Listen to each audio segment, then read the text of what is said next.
Hey everyone, it's been a really long time since I've done a video, so just to introduce myself again, my name is Justine, the Growing Gardener, and I won't be talking about gardening today. I'm actually going to do a little bit of beekeeping. If you are from the Canadian prairies, you will know that we've had a wild spring so far. Manitoba has seen 2 blizzards over the last 2 weekends, up to 80 centimeters of snow depending on where you are in the province. We've had overland flooding in some areas. I have numerous friends who've had flooding in their basements, and we're actually 10 degrees colder than we normally are in April. So all of that combined has been a really tough spring for the bees. So in Manitoba, I know that some beekeepers are seeing hive losses up to 50 to 80%, which is ridiculously high for our province. So overwintering rates have been really low.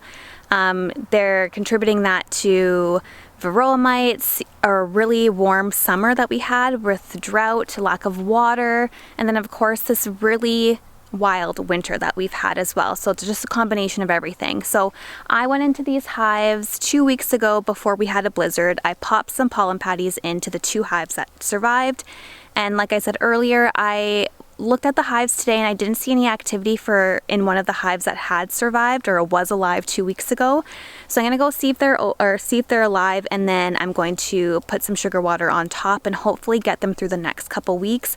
It is starting to warm up. We're finally getting into the double digits this week, but nothing has started to bloom yet. The trees are just starting to bud, so I just want to make sure that my bees are able to survive the next couple of weeks.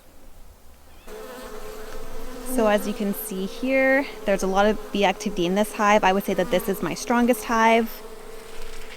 This one unfortunately is the one that did not survive. So this one I know is dead. I just haven't done an autopsy yet to see why they died. And then this was the hive that I saw no activity at earlier. But as you can see, there is some activity going on.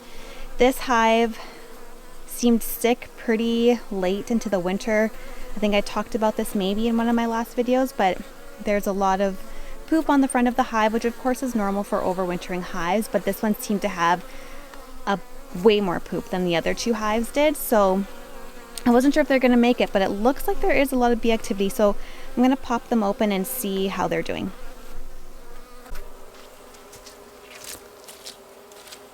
Since I know that this hive is alive, I'm just going to take the top off and put some sugar water on. I don't feel like I need to actually open up the hive and see how they're doing, because last time I did, they were really robust. You can clearly see that there's a lot of activity at the entrance, so I think this hive will be good. I'm just going to give them some sugar water to hold them over.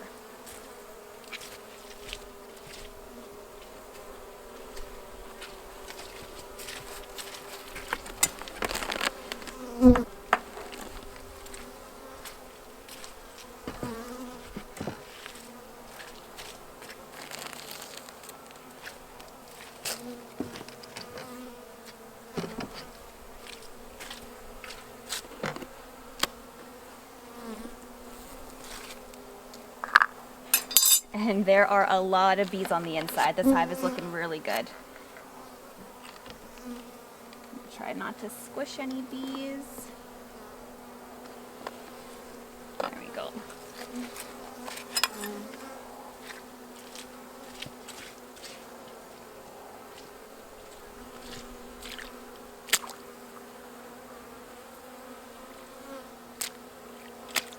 So this is a silly thing that I did last year. I put this hive facing that way and these 2 hives facing this way, which actually makes it really annoying to beekeep because I'm constantly moving side to side. So advice, keep all your entrances in one direction.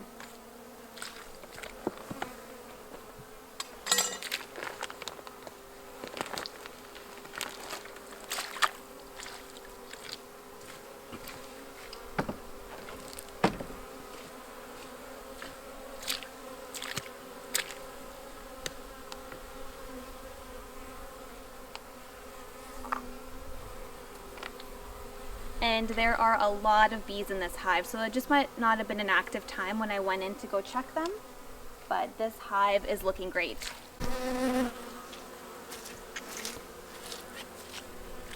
Alright, well this is going to clearly be a quick video, so the bees are fed now. I will probably check on them again in a week It's supposed to warm up, like I said, to the double digits this week, so I'm hoping to actually get into the hive and see how they're doing, make sure the queen is laying, and hopefully it'll be a good beekeeping season. Thanks for watching, and I will see you next time.